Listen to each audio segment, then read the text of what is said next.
Hello bachcho party, welcome to our YouTube channel Study Zone. I hope you are well and doing great. Today we are going to discuss colligative property. In today lecture we are going to discuss colligative property. हम लोगों ने last lecture में cover कर लिया था कि ideal solution, non ideal solution क्या होता है, ये सारी चीज़ें हमने कवर कर लिया था। आज हम बताने आपको जा रहे हैं कि कॉलिगेटिव प्रॉपर्टी क्या होता है। तो सबसे पहले ये बता दें कि इसके डेफिनेशन क्या होते हैं कॉलिगेटिव प्रॉपर्टी के। इसके डेफिनेशन होता है the properties of solution, the properties of solution which only depends upon the number of solute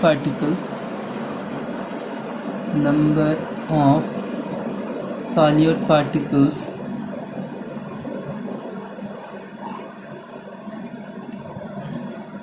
present in the solution and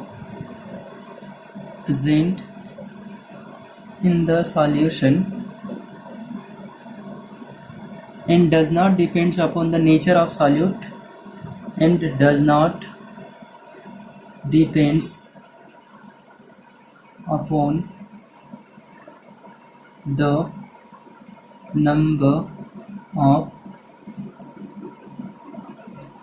ये नेचर होगा, does not depends upon the nature of solute and solvent particles. Such properties of solution is called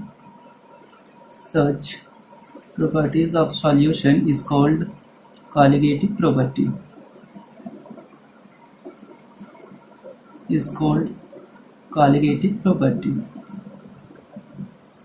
हाँ, अब इसके मतलब आप समझिएगा कि ये क्या चीज़ होता है। हमने यहाँ पे लिखा कि द प्रॉपर्टीज़ ऑफ सॉल्यूशन, मतलब कि वो प्रॉपर्टीज सॉल्यूशन के जिसमें किस चीज़ पे डिपेंड्स करते हैं, सॉल्यूट पार्टिकल के नंबर पे। किस चीज़ पे? नंबर ऑफ सॉल्यूट पार्टिकल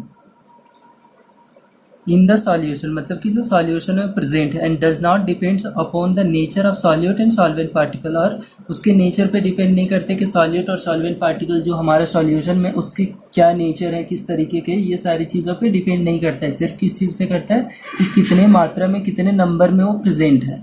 ये समझ में आ रही है आपको बात? इसी को हम कहते हैं कॉलिगेटिव प्रॉपर्टी, हम इसे ही कहते हैं। समझ में आई बात? अब हम पढ़ेंगे कि कॉलिगेटिव प्रॉपर्टी के अंदर क्या क्या चीज़ें आती है, ये सारी चीज़ देखेंगे। There are 4 types of colligative property, 4 तरह के होते हैं। There are 4 types of colligative property मतलब कि 4 तरह के कॉलिगेटिव प्रॉपर्टी होते हैं। 4 तरह के कॉलिगेटिव प्रॉपर्टी होते हैं। अब ये 4 तरह के क्या क्या होते हैं, ये सारी चीज़ अभी देखेंगे। ये 4 तरह के होते हैं। फर्स्ट होता है ऑस्मेटिक प्रेशर, जो हमारा ए नंबर में होते हैं। ये हमारा होता है ऑस्मेटिक प्रेशर। जो हमारे सेकेंड नंबर में है रिलेटिव लॉवरिंग ऑफ वेपर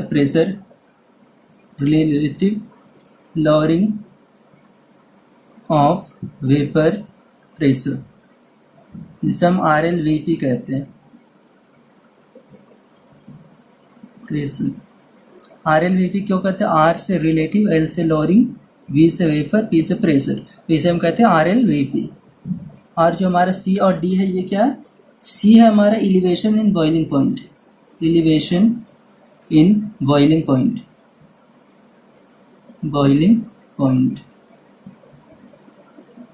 और हमारा D जो है, ये हमारा डिप्रेशन इन फ्रीजिंग पॉइंट। इसके मतलब चारों की क्या होती है, ये सारी चीज़ अभी हम बताते हैं आपको। देखिए, ऑस्मेटिक प्रेशर, ऑस्मेटिक मतलब क्या होता है? ये जो ऑस्मेटिक मतलब कि जिससे हम ऑस्मोसिस करवाते हैं। आप सुनेंगे कि जब वाटर प्यूरिफिकेशन होता है तो वो कौन से प्रोसेस से होता है? Reverse osmosis. तो वो चीज़ें क्या होती है, ये सारी चीज़ हम ऑस्मेटिक प्रेशर में पढ़ेंगे। फिर हमारा RLVP relative lowering of vapour pressure क्या होता है, ये हम पहले बता चुके हैं, अभी फिर से देखेंगे। Elevation in boiling point, elevation का मतलब होता है कि बढ़ना, किस चीज़ों का बढ़ना, बॉइलिंग पॉइंट का बढ़ना। डिप्रेशन इन फ्रीजिंग पॉइंट, मतलब कि फ्रीजिंग पॉइंट में जो घटते हैं, क्या चीज़ घटते हैं, कैसे घटते हैं, किस कारण से घटते हैं, ये सारी चीज़ें अभी हमको देखना है। तो हम सब एक एक करके अब देखते हैं। सबसे पहले हमारा ऑस्मोटिक प्रेशर है, तो हम ऑस्मोटिक प्रेशर के बारे में सबसे पहले देखते हैं। ऑस्मोटिक प्रेशर, ये हमारा ऑस्मोटिक प्रेशर क्या होते हैं, कैसे होते हैं, ये सारी चीज़ें भी हम कंप्लीट इसमें देखेंगे। तो हम सबसे पहले आपको बता दें कि ऑस्मोटिक प्रेशर में डिफ्यूज़न एक चीज़ होते हैं, ये आपको पहले बताएंगे डिफ्यूज़न क्या होते हैं, उसके बाद आगे की चीज़ें देखेंगे। तो डिफ्यूज़न में क्या होते हैं देखिए, the spontaneous intermixing of two different liquid, the spontaneous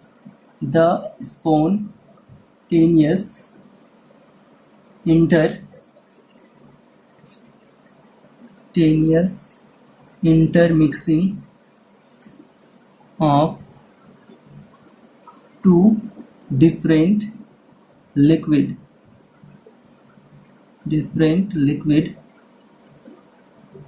are called diffusion। इसका मतलब क्या है ये देखिए, मतलब कि इंटर स्पॉन्टेनियस एक यहाँ वर्ड यूज हुआ। स्पॉन्टेनियस का मतलब होता है अचानक, एकाएक, जो इंटरमिक्सिंग मतलब कि दो अलग अलग लिक्विड, अलग अलग तरह के लिक्विड को मिल जाना, उसे हम कहते हैं डिफ्यूज़न। तो ये आपको समझ में आया होगा डिफ्यूज़न किसे कहते हैं। हमारा डिफ्यूज़न के बाद आता है सेमी परमिएबल मेम्ब्रेन। ये क्या होते हैं, ये मेम्ब्रेन क्या चीज़ होते हैं, क्या इससे होता है, इसे हम SPM भी कहते हैं। इसके शॉर्ट फॉर्म SPM, S से सेमी, P से परमिएबल, M से membrane.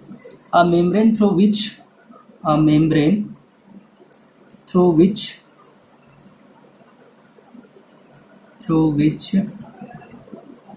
only solvent particle can pass, and solute particle can't pass,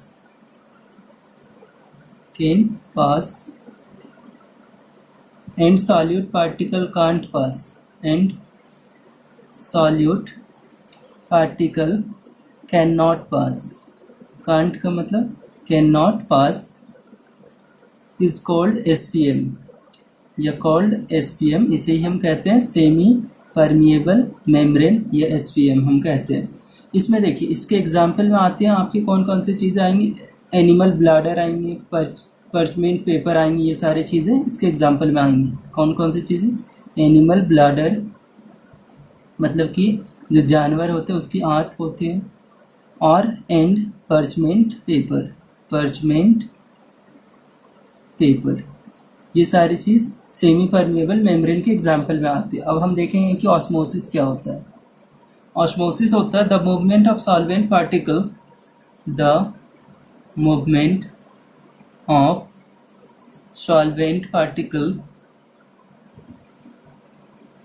which the movement of solvent particle takes place from solvent to solution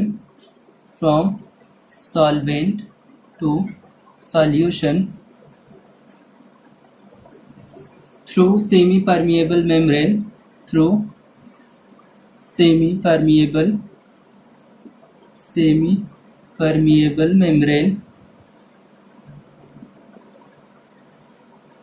called osmosis।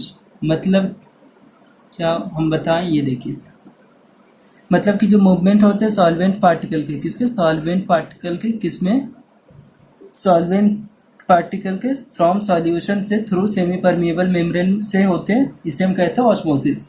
और इसे हम क्या कह सकते हैं, और हम कह सकते हैं इसे the movement of solvent particle from dilute solution to concentration solution.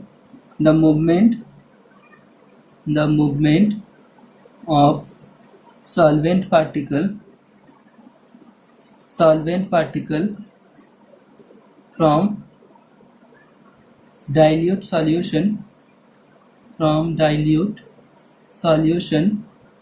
to concentrated conc solution, मतलब कि concentrated solution through semi permeable membrane SPM, इसे हम कहते हैं ऑस्मोसिस। ये चीज़ आपको समझ में आ गए होंगे। अब हम ऑस्मोसिस पढ़े तो इसमें एक टर्म आता है ऑस्मेटिक प्रेशर। ऑस्मेटिक प्रेशर क्या आते हैं? ऑस्मेटिक प्रेशर, ऑस्मोटिक प्रेशर, इसे हम डिनोट करते हैं पाई से। किससे करते हैं? पाई से। तो ये क्या चीज़ होती है? ये चीज़ ऑस्मोटिक प्रेशर क्या होती है ये हम बताते हैं आपको। The minimum external pressure, the minimum external pressure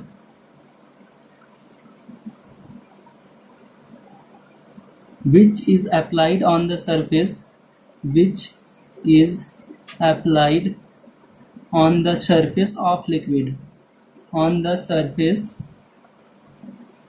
of solution, surface of solution, so that osmosis phenomenon, so that osmosis phenomenon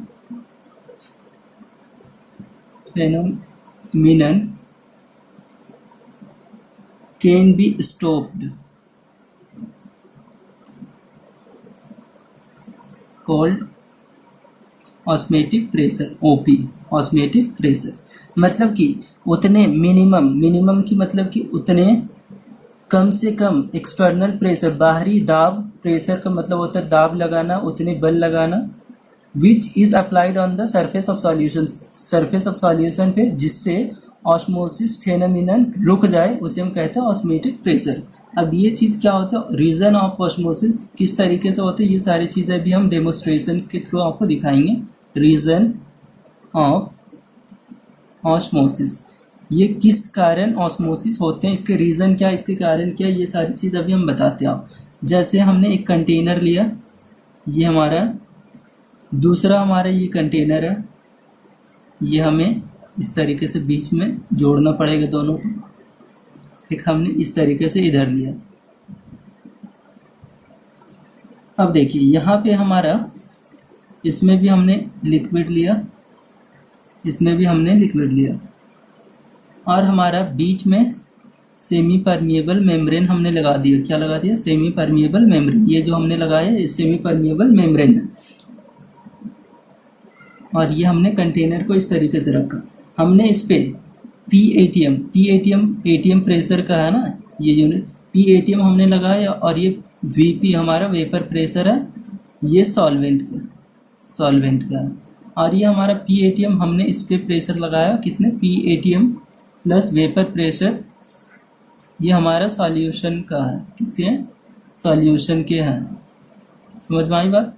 तो जब हम इसमें हमने वाटर को लिया, ये हमारा सॉल्वेंट है वाटर, और ये हमारा सॉल्यूशन है ना।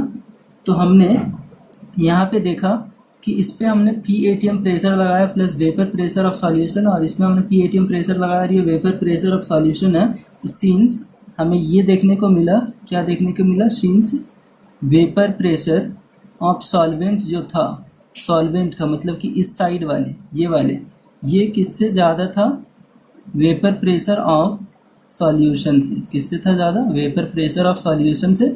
इसलिए हमारा ऑस्मोसिस का ये फेनोमिनन हो रहा था। क्यों हो रहा था? क्योंकि हमारा ये जो वेपर प्रेशर था सॉल्वेंट का, ये किससे ज़्यादा था? ये था हमारा वेपर प्रेशर ऑफ सॉल्यूशन से ज़्यादा, इसलिए हमारा ये फेनोमिनन हो रहा था। अब हमारा जो अगला टॉपिक है ये रिवर्स ऑस्मोसिस। रिवर्स का मतलब आपको समझ में आ रहा है, रिवर्स का मतलब होता है उल्टा। ऑस्मोसिस को हम उल्टा करवा रहे। ये रिवर्स ऑस्मोसिस के प्रोसेस वहाँ पे यूज़ होते हैं जो हमारा सॉल्टी वाटर होता है या खारा पानी होता है, उसे हम फिल्टरेट करने में रिवर्स ऑस्मोसिस, जो केंट RO हमारे घर में यूज़ होते हैं, उसमें जो प्रोसेस होते हैं वो कौन से प्रोसेस पे बेस्ड होते हैं? वो रिवर्स ऑस्मोसिस पे बेस्ड होते हैं। तो ये क्या चीज़ होता है हम बताते हैं आपको। If pressure is greater than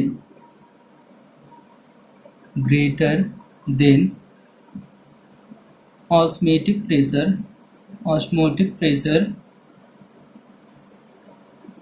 is applied on the surface of solution, is applied on the surface of solution, then movement of solvent particle, then movement of solvent particle takes place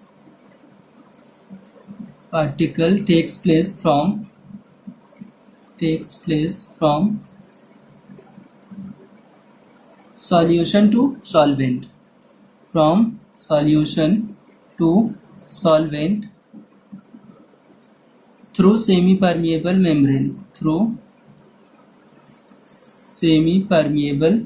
membrane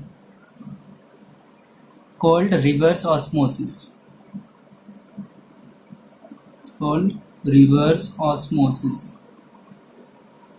ये हम क्या बताएं, ये देखिएगा, मतलब कि if pressure is greater, pressure जो है वो ज़्यादा होगा किससे, ऑस्मोटिक प्रेशर से अप्लाइड किस पे, सरफेस ऑफ सॉल्यूशन पे, then movement of solvent particle takes place, तब क्या होगा, मूवमेंट होगा किसके, सॉल्वेंट पार्टिकल के, फ्रॉम सॉल्यूशन टू सॉल्वेंट, किधर होगा, सॉल्यूशन से सॉल्वेंट के तरफ, थ्रू सेमी परमिएबल मेम्ब्रेन, किससे, सेमी परमिएबल मेम्ब्रेन से, उसे हम कहते हैं रिवर्स ऑस्मोसिस। ये किस तरीके से होता है, ये हम आपको डेमोन्स्ट्रेशन बना के दिखाते हैं। हमने ये कंटेनर लिया, दूसरा कंटेनर इस तरीके से लिया, और हमने ये करना कि हम बीच में सेमी परमिएबल मेम्ब्रेन लगा दिए।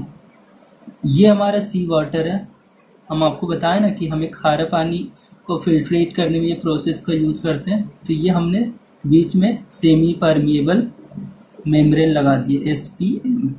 ये हमारा सी वाटर है, हमने इस पे प्रेशर लगाया, प्रेशर किससे ज़्यादा लगाया, ये हमारा प्रेशर जो लगाया हमने ज़्यादा लगाया ऑस्मेटिक प्रेशर को हमने पाई से डिनोट किया, तो P जो हमारा वो ग्रेटर देन किससे है, ऑस्मेटिक प्रेशर से। तो जब हमने ये लगाया तो इसमें वाटर, ये हमारा सेमी परमिएबल के मेम्ब्रेन के थ्रू इसमें जाएगा, और इसमें जब हमारा जाएगा तो हम यहाँ पे इसको एक कंटेनर में यहाँ कलेक्ट कर लेंगे, और जो हमें यहाँ पे मिलेगा ये हमारे क्या, प्योर वाटर, या तो हमें मीठा पानी मिलेगा जो हमारा खारा था वो ना मिल करके हमें ये सेमी परमिएबल मेम्ब्रेन के थ्रू ये हमारा फिल्ट्रेट होगा, और हमें यहाँ पे शुद्ध जल मिलेगा जो खारा नहीं होगा, इसके नेचर क्या, सॉल्टी नहीं होंगे। ये आपको समझ में आया होगा किस तरीके से रिवर्स ऑस्मोसिस के प्रोसेस होते हैं। अब हम बताएंगे आपको कि ऑस्मोसिस के टाइप्स कितने होते हैं, टाइप्स ऑफ ऑस्मोसिस कितने होते हैं। हमारा फर्स्ट होता है इंडो ऑस्मोसिस। इंडो ऑस्मोसिस क्या होता है ये बताते हैं आपको। इंडो ऑस्मोसिस ये हमारे क्या होते हैं, flow of solvent molecules from outside, flow of solvent molecules from outside two membrane,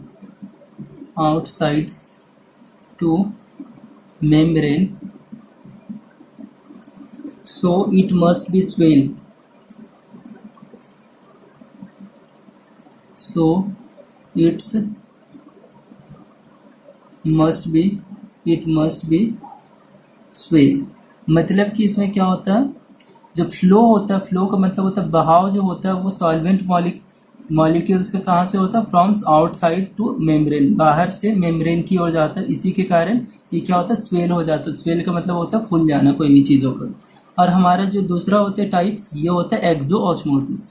पहला था हमारा इंडो, दूसरा जो हमारा है वो है एक्सो ऑस्मोसिस। इसमें क्या होता है, flow of solvent particle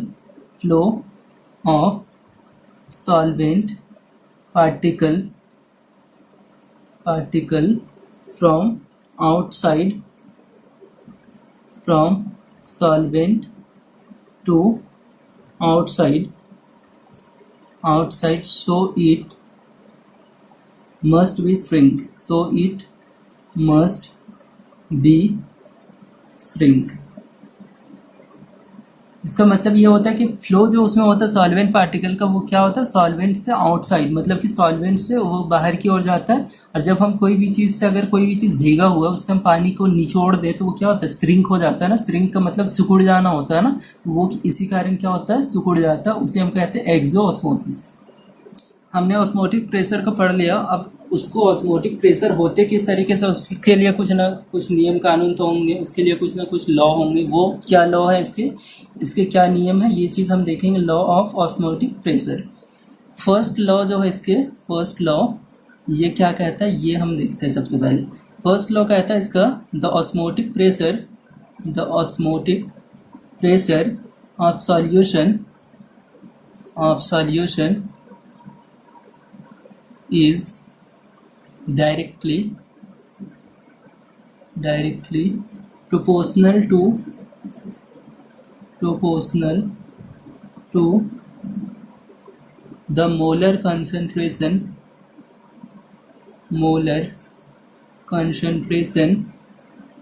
at constant temperature। मतलब इसका क्या देखिए, the osmotic pressure of solution, जो ऑस्मोटिक प्रेशर होते हैं सॉल्यूशन का वो किस चीज़ पे डायरेक्टली प्रोपोर्शनल होते हैं, मोलर कंसंट्रेशन पे। मतलब कि जो हमारा पाई है, पाई हमारा ऑस्मोटिक प्रेशर होता है, ये मोलर कंसंट्रेशन का डायरेक्टली प्रोपोर्शनल है एट कांस्टेंट टेम्परेचर पे। किस पे, कांस्टेंट टेम्परेचर पे, है ना। तो ये हमारा फर्स्ट इक्वेशन है, ये हमारा पहला कंडीशन है। अब हमारा जो इसका फर्स्ट लॉ है, उसके बाद इसका सेकेंड लॉ जो कहता है ये क्या कहता है ये देखते हैं। इसका सेकेंड लॉ ये कहता है, the osmotic pressure of solution, the osmotic pressure of solution is directly proportional to the temperature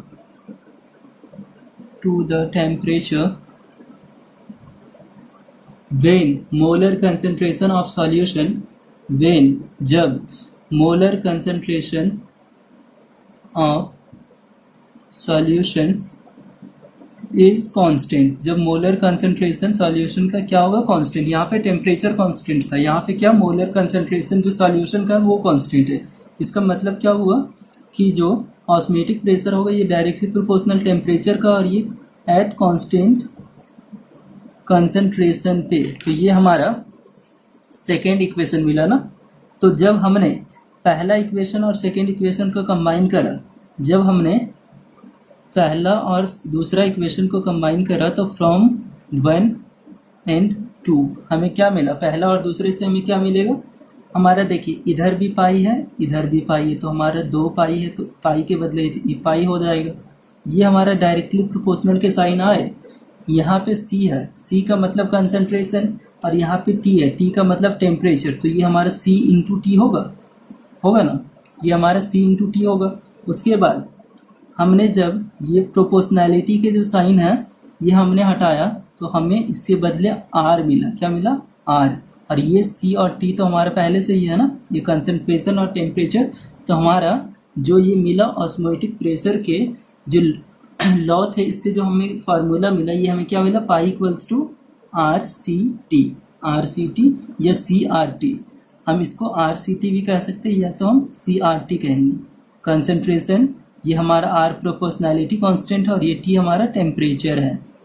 ये हमने स्लैश इसलिए दिया ताकि आप ये भी कह सकते हो ये भी कह सकते हो, कंफ्यूज नहीं होना आपको कि ये हमने स्लैश दे के दोनों क्यों लिखा।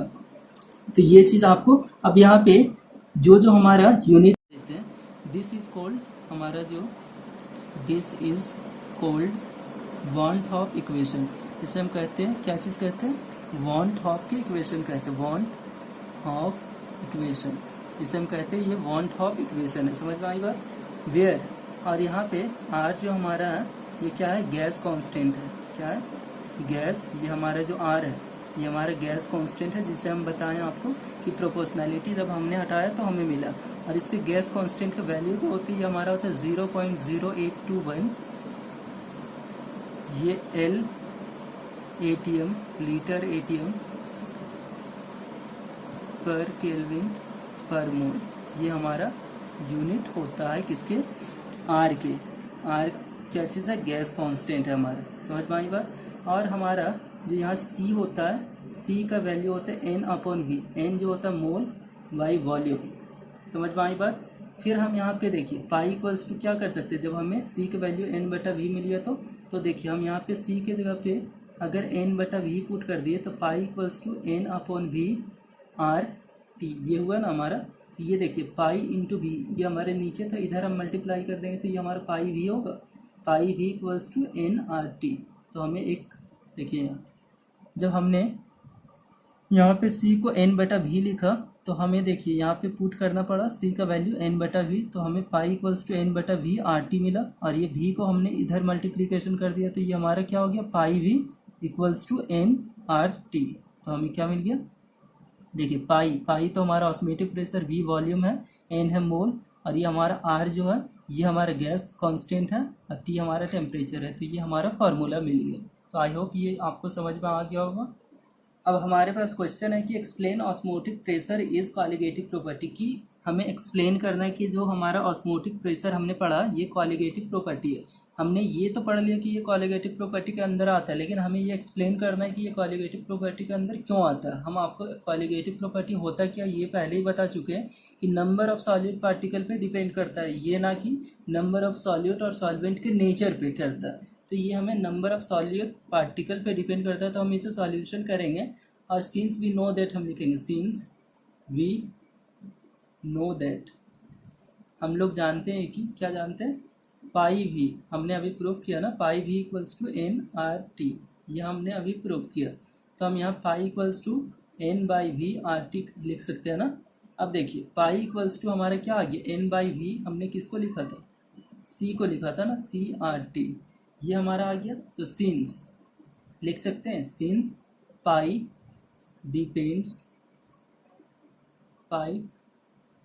depends upon the molar concentration